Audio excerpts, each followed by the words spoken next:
For the Codex Station, we are doing a live interview tonight with Mr. Sean Forney, comic book writer and artist, who has a Kickstarter that he's currently running. He's got 10 more days to go, so we're doing this interview, and we're doing it live to make sure that we get the information out there for everyone. So thank you for taking the time to sit down with me this evening. Thank you for having me on. Thanks for taking the time to do this. Oh, of course. So, let's just start out with a kind of general question. What was it that in your life that initially got you interested in comics? Being a kid, I was watching cartoons from like the very beginning, basically. I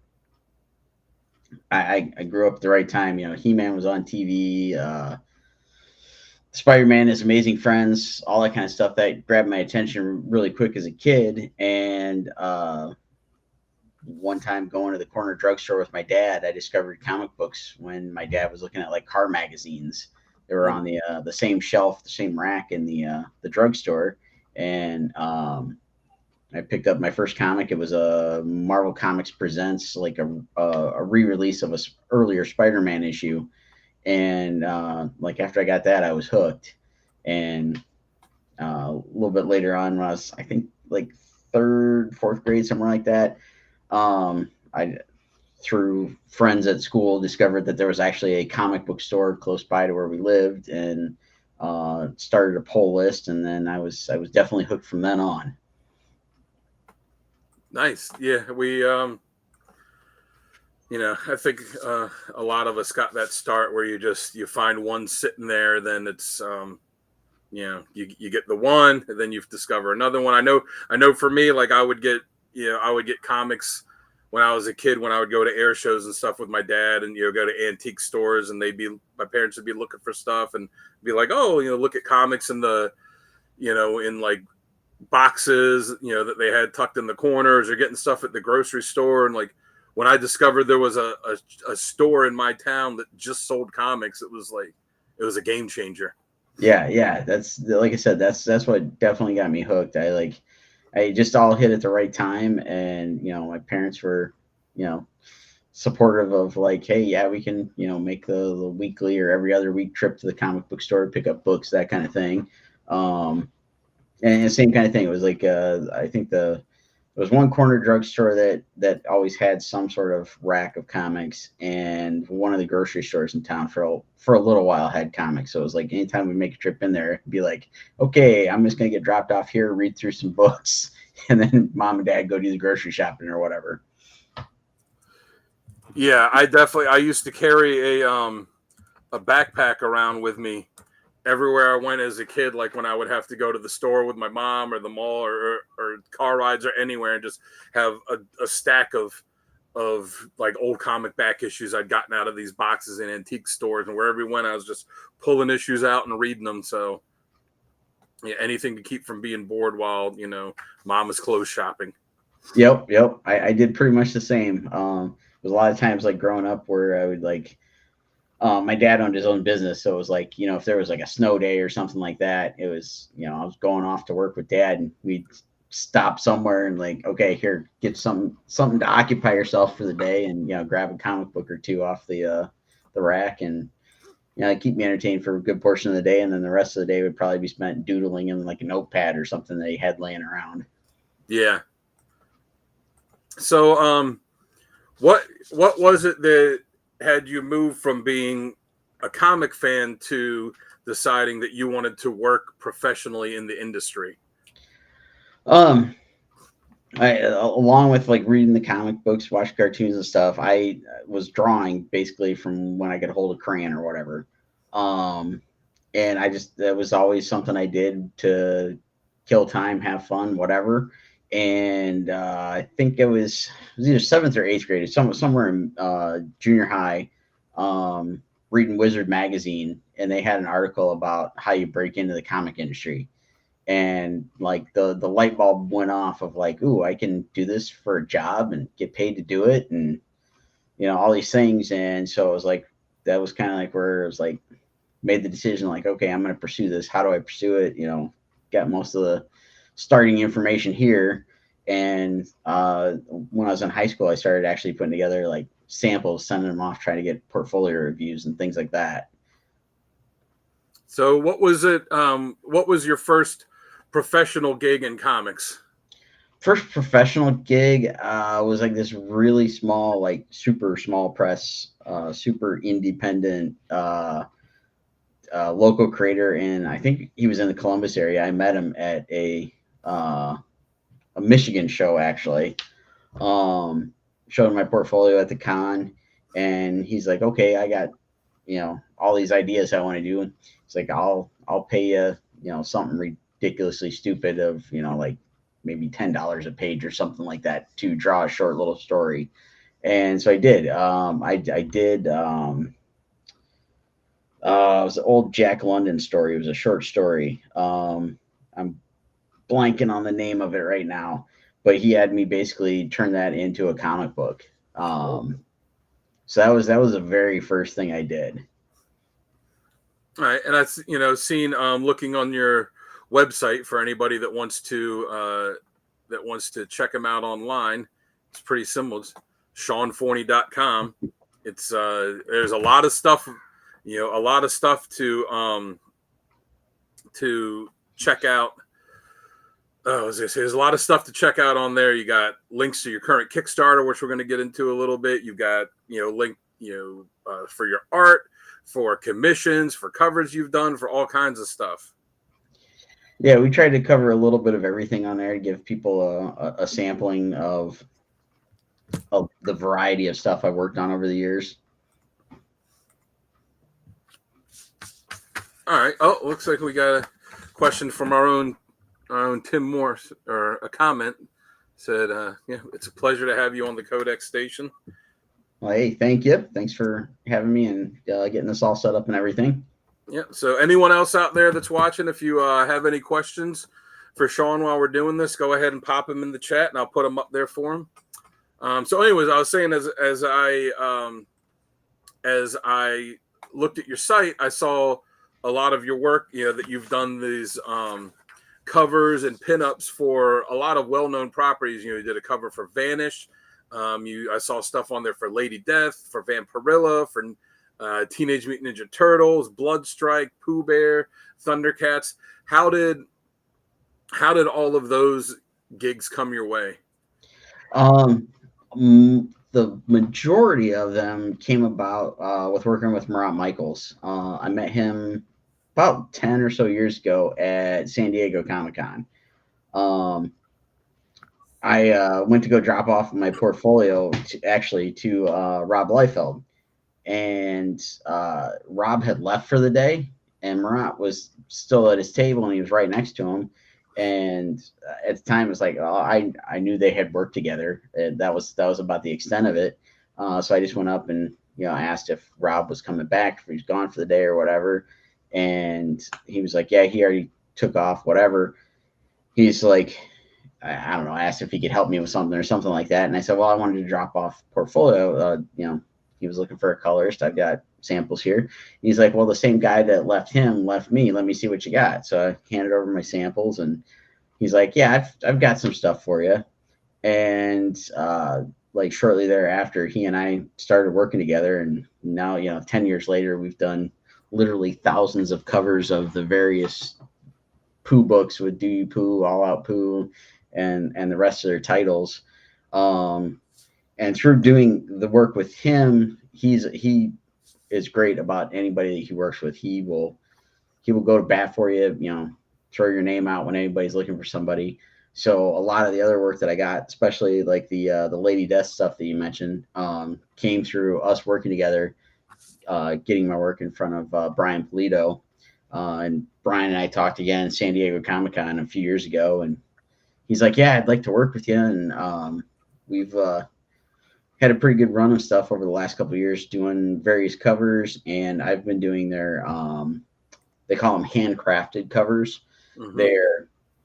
When they're running their Kickstarters, they will do a black and white printed edition of one particular cover out of the various covers they offer during the Kickstarter. It's usually like their top tier artist for that Kickstarter, and they will send me like 20 of these books, and I hand color each one. So it goes into this very large package that they offer in the Kickstarter. And I've done, I think, 6 so far. I've got the 7th one. It looks like it just shipped and is on its way to me.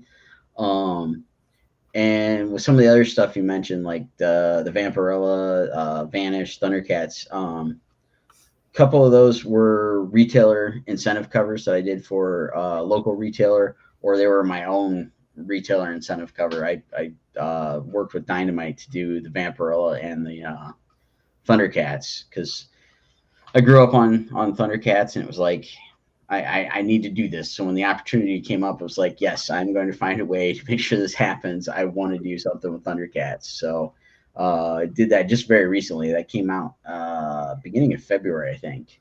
So it was like something I had to jump on and do. So you said you did that as your own retailer exclusive. So do you have your own shop? How exactly do you set that up?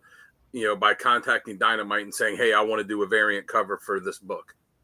So my local shop, we had done a Red Sonja Vampirella cover a couple years ago, and the local shop put me in touch with them, so we had already kind of connected that way.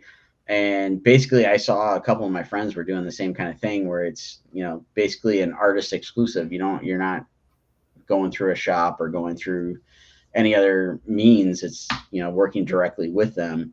So basically put me in contact, and I, will get sent a list of like, here's what's coming out. What do you want to tackle? And that when that one hit, when I saw the announcement that they were doing it, I was just anticipating and sitting there waiting, going, when are they going to send that email? And I got it, and that's when I hit them up, and I was like, yes, I want to do this thing. So yeah, I don't have like a retail store or anything like that. It's just they do make it available for artists that want to go that venture and do the exclusive and all that kind of stuff. So it's pretty cool to have it. And it's like the only way you can get it is directly through me. So it's makes for a good thing for conventions and doing like whatnot sales, Facebook Live sales, things like that. Yeah, that's pretty cool. You said for doing all this stuff for colorists that send you stuff, what tools do you use for that? Primarily Photoshop. I've been working with Photoshop since I was in college. So like 2001, I think, was when I first picked up Photoshop, started using it.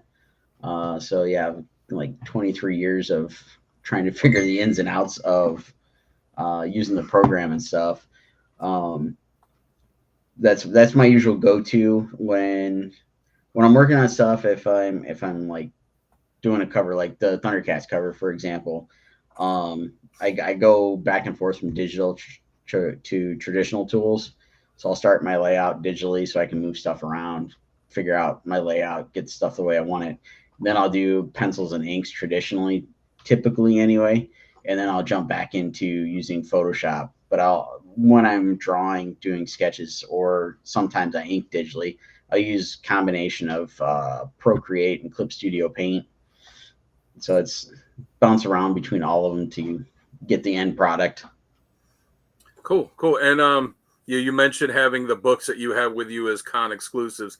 Tim just asked, can we catch you at any cons this year? I know we discussed that before the interview, so you want to go ahead and tell people now what conventions you have coming up so they can keep an eye out for you?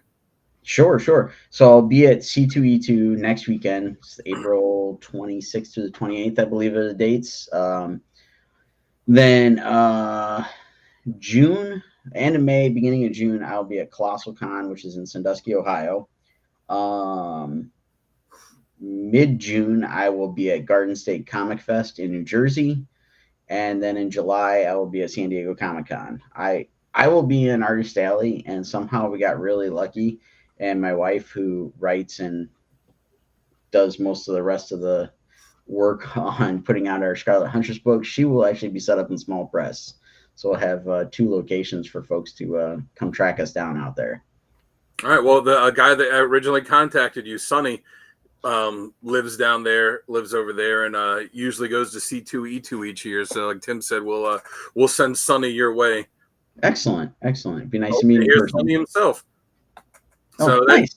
So that's your that's going to be your mission next next weekend, Sonny, is to go catch up with Sean at C2E2.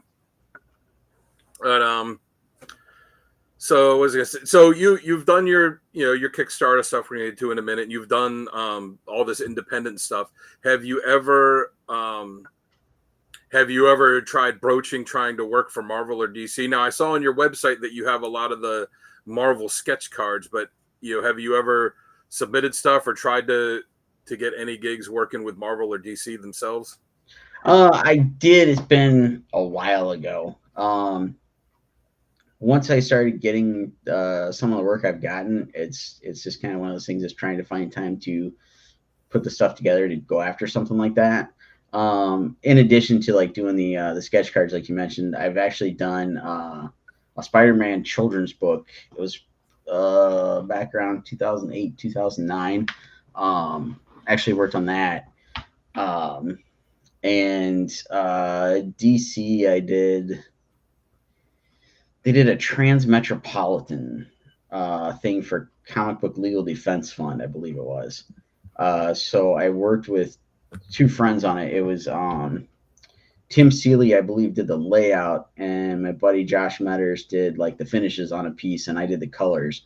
So we did it was basically like a big oversized art book that raised money for Comic Book Legal Defense Fund, but it was all, as far as I know anyway, put together by DC at the time.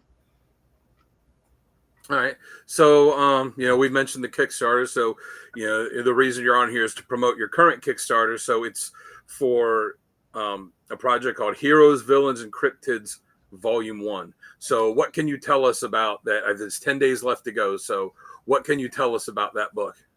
It's an 84-page art book. So it is everything from rough sketches to fully finished like cover pieces or full color sketch covers. We compiled like artwork out of various folders on my computer from 2018 up until recently.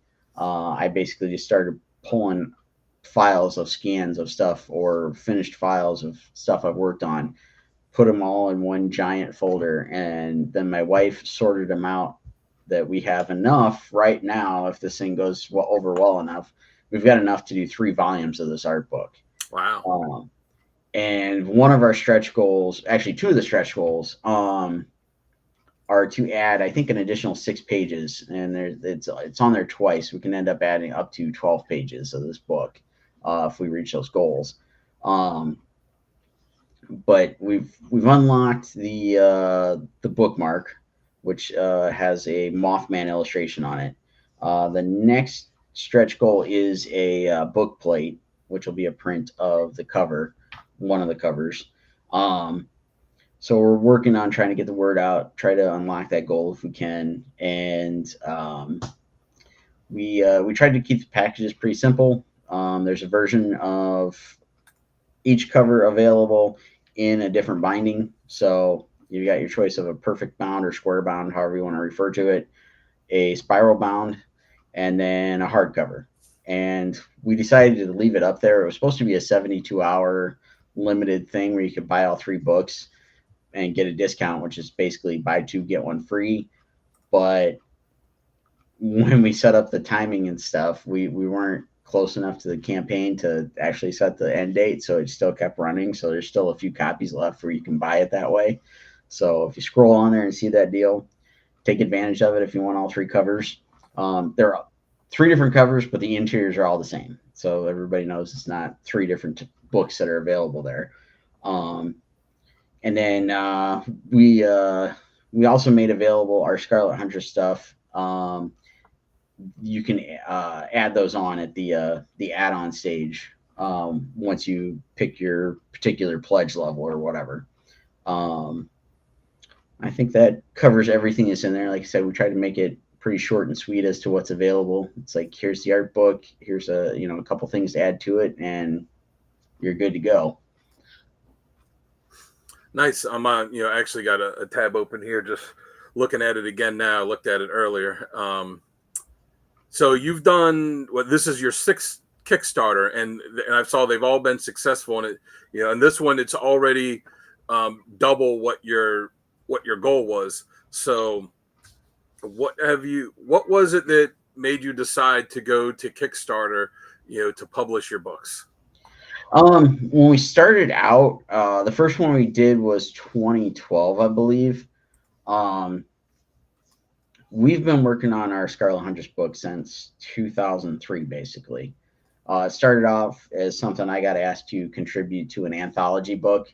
My wife and I created the character, came up with a storyline, and we did two short stories to begin with, doing the anthology thing. Uh, and we got asked to put together a first issue, like a one and done thing, and we did. And stuff happened with the publisher we were working with. Whatever, we decided to self-publish it. And when we started, there was like, I think, two print-on-demand printers that were around at the time, and at that stage, like, it was still kind of pricey to do print on demand, and uh, like, there wasn't anything readily available to get files to the printer. I literally had to burn everything to a CD and ship a CD off to them Oh to get wow. them files. So give me an idea how long ago it was and all the process that went into it. And we did that first full issue, and we finally put it out in 2006. Um, and we wanted to do another book, but it was always kind of one of these things where it's like, okay, it cost a lot to just print the things, but also costs a lot because I got to take time out of my schedule to work on it. Hmm. So it took a while. So we didn't do the second issue until I think 2009, because it was the first year going out to San Diego Comic Con. I set up in small press with a buddy of mine, and it was like, okay, we need a new book to go out there with. We're setting in small press, blah blah blah. Here's the game plan. And I was like, okay, this, it's kind of expensive to do this. How can we figure this out? And like a year or so later, friends of ours ran a Kickstarter for producing a film, and that was the first time I'd heard of Kickstarter. First time we ventured into it, we saw how it works. It was like, okay, let's figure this out. So I talked to them, figured out how they did it. Another friend of mine who's into role playing games, he had worked with a couple of companies where they were running Kickstarters to produce the games. So I picked their brains, got the information, and we decided, okay, let's try to do a Kickstarter. Let's try to actually do a color book, because up until this point, the first two books were black and white, because that was like the most cost effective thing.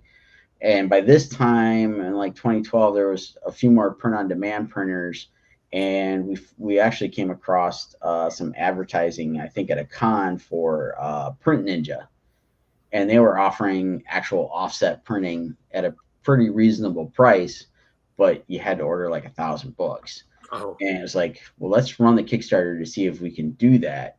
And we did, and we learned a lot of lessons on doing that first Kickstarter. Like, I'd like to say we broke even, but I think we still ended up in the hole a little bit once shipping was all said and done.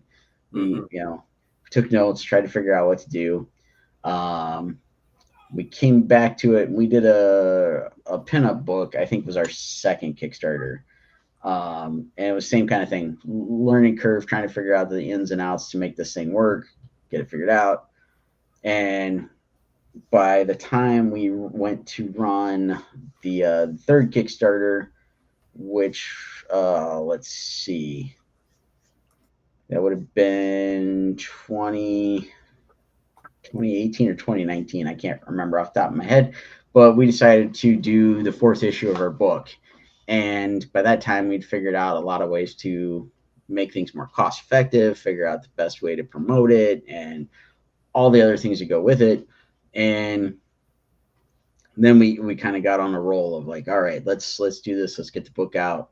We got that one done. Then the pandemic hit, and we were trying to ship out the books, and then also get ready to do our next one, which we did during the pandemic, because everybody at that point during the pandemic, everybody was trying to find a way to get their fix basically of comics and stuff, because a lot of stores were shut down, publishers were shut down, all the stuff that happened. So Kickstarter became very, very popular at that time. And then we finished up our story arc that we've been working on for literally 20 years, finished up with issue 5. We did a double sized issue, 48 pages, wrapped up the story arc, kind of started to build into the new story arc, and we funded it very well. It worked out, and so it's like all those things, like, you know, keep rolling in. And it's like, okay, we figured out how to make these things work for us. So we're doing the art book as a way to get the art book out there, and kind of stay relevant, I guess is the best way to put it, on Kickstarter, like still having a presence, so that hopefully later this year we'll have a Kickstarter for the next issue. We're going to start a volume 2, issue 1 of the next set of Scarlet Hunter stories. So it's just kind of one of those things to like keep the ball rolling and try to stay fresh in people's memory, basically. So you said that you know, kind of figured stuff out. What was it that you learned along the way from doing the first one to the second to the third, and, you know, so on and so forth? One of the big things we learned was shipping. I can't remember on the first couple of Kickstarters how they figured shipping in, but we figured out we needed to better resource how we did our shipping, how we charged for it. We ended up signing up for accounts where we got discounts on shipping. We were like right around the time before the pandemic. I think we were introduced to Gemini mailers, and that made our lives way easier for packing up stuff and shipping it out. Um, and knowing also, based on like when we get the Kickstarter done and when we think we're going to ship. Also knowing that usually January, February, the postal system ups their rates pretty much consistently every year.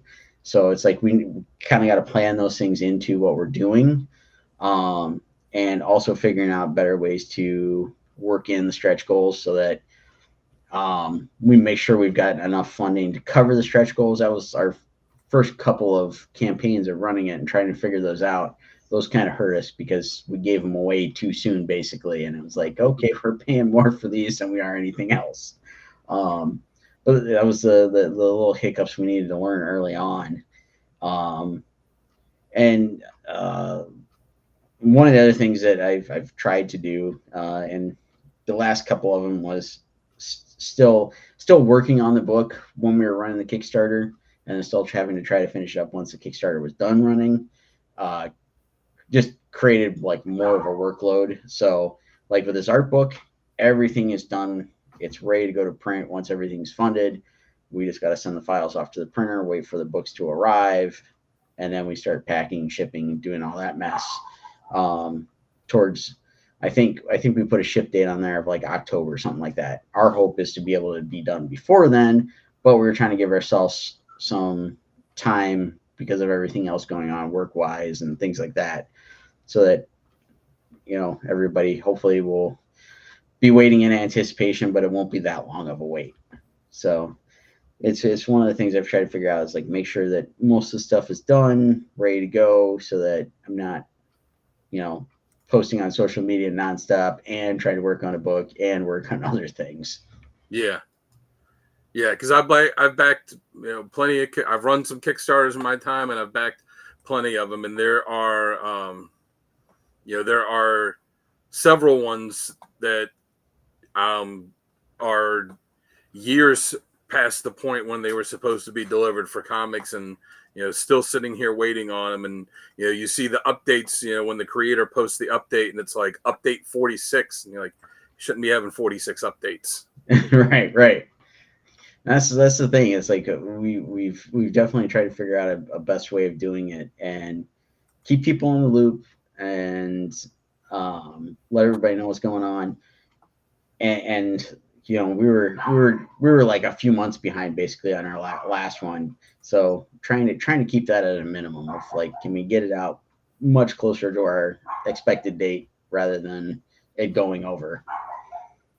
Yeah. So what advice would you give to anyone out there that is interesting in publishing their own stuff? Because now, you know, even with the indie stuff, you know, there being so many indie presses and imprints that were around, like especially in the 90s, you know, even today, like it's so much, you know, easier for someone that just wants to create their own book and say, I'm going to DIY and I'm going to do it myself. What advice would you give to somebody that's interested in doing that? Um, dive into it. Do as much research as you can so you know what you're getting into. Um, like everything, whether it's finding out how much it's going to cost to maybe hire an artist, an inker, a letter, that kind of thing. Um, definitely look at hiring an editor of some sort. That we found very beneficial. Um, and even if it's just friends that that have done this, the more eyes you can get on something to catch like little, maybe a misspelled something or something looks out of place, get some more eyes on it so you're not doing the stuff essentially in a vacuum where you're just locked in and you're the only person paying attention to what you're doing. Get some realistic feedback. Um, research all your stuff of what it's going to cost to print, what it's going to cost to ship. If you want to dive in and do the crowdfunding, look at all the crowdfunding options that are out there. Find out what's best for you. There's I want to say maybe 6 different options out there anymore of different places you can go to do crowdfunding. And then once you've done all that figured out, then basically just do the work, make it happen. And that's easier said than done, but that's the way you get it out there is doing the struggle of whether it's writing and having somebody else draw the thing or you're writing and drawing it. It's just that's you want to make it happen. That's how you make it happen. Yeah.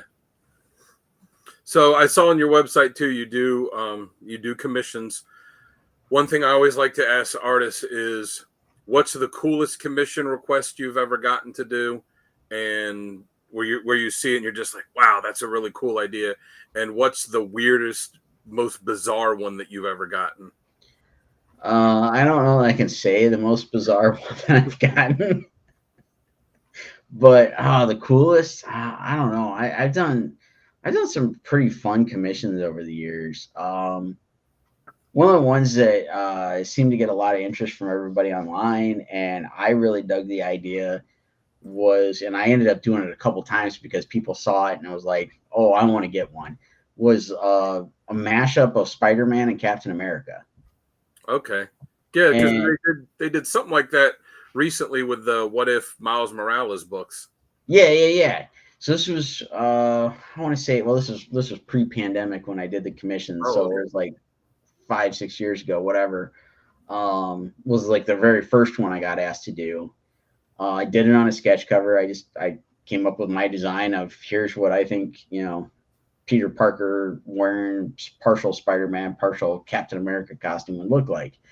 And there were a few people that really dug it, that they wanted their own rendition of it. And then a friend of mine was like so excited about it. He's like, I need I'm trying to remember what we did. We did the Spider-Man Captain America mashup, and then there was I think a Green Lantern.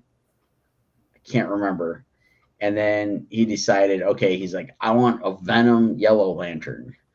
Hmm, And so I did that one. That was a lot of that's fun to cool. try to come up with like mixing the two of those up. I think some of those that are like the mashup idea, the stuff that like is a little bit out of the ordinary, but not too far of a stretch out of the ordinary, if that makes sense. Yeah, Those seem to be a little bit more fun. Get to play around and just come up with something on the spot essentially, and um, they seem to go over well. I have fun working on them. I think that adds to it that I'm having fun doing it.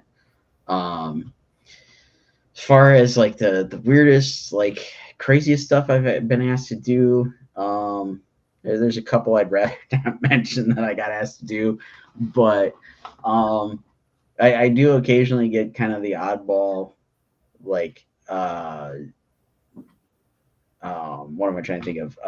Like somebody coming up and asking me to draw like them or a kid or something as a oh yeah, superhero or something like that.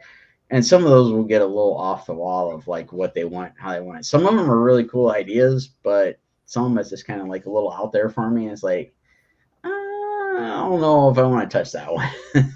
It's nothing bad. It's just a little weird of like how they want to portray characters or whatever. But um, those are the tamer versions of the like the bizarre stuff I'll get asked to do. So I think what you're telling us is what everybody can pretty much guess here what the what the weird requests are. It's usually every artist I ask, it's usually the same thing. Some of them are just like, yeah, I'm not going to draw this type of stuff. So Yeah. Yeah, there's some I've definitely had to be like, yeah, no, I'm just not comfortable with that. And there's some where it's like, I'm okay with that, but we're gonna keep that under wraps. yeah.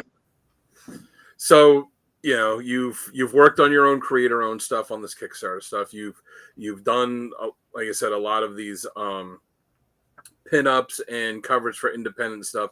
If you had any company, Marvel, DC, Image, Dark Horse, whoever, if you had any company come to you and give you free reign and say, you pick whatever character or group of characters you want to work on, and you have free reign to do whatever you want with them, writing and art, who would you pick and what would you do with them? I'd say probably my two top choices would be Spider-Man, because I've been a Spider-Man nut all my life. And then I would say also probably He-Man. What I would do, I, I can't think of like a specific like story idea or anything I would do like that, but I would do something where I just have fun with either title, whatever it is, and just do something that would be my own. Just put my spin on the stuff. Um, just just having the opportunity to play in that sandbox, just venture out. I would imagine I would do something to like basically fit everything in there I could, being that, kid playing in the toy box going, all right, let's break out every, villain that I can to make an appearance and Yeah. all the wild and crazy stuff that I could come up with. Um, Again, just something to have fun, just kind of dig in and, make it as fun as possible. Nice. Well, thank you for taking the time to sit down and talk with us. Again, you can see on the screen there. Check him out online at his website, SeanForney.com. There's there's the Kickstarter that's currently running. Again, it's called Heroes, Villains, and Cryptids Volume 1. So here's the link for it on the screen. I know it's a long link, so if you don't want to type all that in, and it's a long title, if you don't want to type that in on Kickstarter, go to his website. I've been on there. I looked on it. Right on the front page near the top, there's a link that you can click on, and it takes you right to the Kickstarter. It's got 9 more days left at this point. I just checked it. So you've done, congratulations on hitting your funding goal and, and pretty far exceeding it. And, hopefully in the next few days of running it, that you'll be able to knock out a couple more of those stretch goals. Thank you. Yeah, that's the goal, is hopefully get a few of those added in there. It's basically, extra fun stuff for everybody that's backed it. You're getting the bookmark right now, hopefully the book plate, hopefully some additional pages. So that's the hope, that all those things get added in there, so it's a little bit more bang for your buck, essentially. Yeah. And then you said after this one done, a little bit farther down the road, you're going to start the next volume of the Scarlet Huntress series. Yes. I'm working on the book because we're going to have a like shorter version of it at Comic-Con as an exclusive. Mm-hmm. And then we're going to add a little bit of the story to it, and to hopefully launch Kickstarter hopefully in fall. Awesome. All right. Well, everyone, again, check out his website, SeanForney.com. There's a lot of stuff to check out on there, a lot of stuff to see, and you'll be able to link to not just this Kickstarter, but, get news and keep up to date with any future stuff he has going on. And while you are also online, make sure to check us out, as we always tell you, at thecodexstation.com. You got links to all of our socials. You got little bios and meet the team. There's a link to merch on there too. So check it out. Get some merch so that your money may become our money, that we then can use that money to buy comics like Sean's. So again, thank you for joining us tonight. All the best on your Kickstarter. Good luck with it, and good luck with the rest of them moving forward. And have a great weekend at C2E2 next week. Our man Sonny's going to be there looking for you, coming by to say hi. thanks for putting all this together, and yeah, hopefully I'll see him there and get to say hi in person and all that. All right, fantastic. So thank you everyone for joining us, and until next time, I will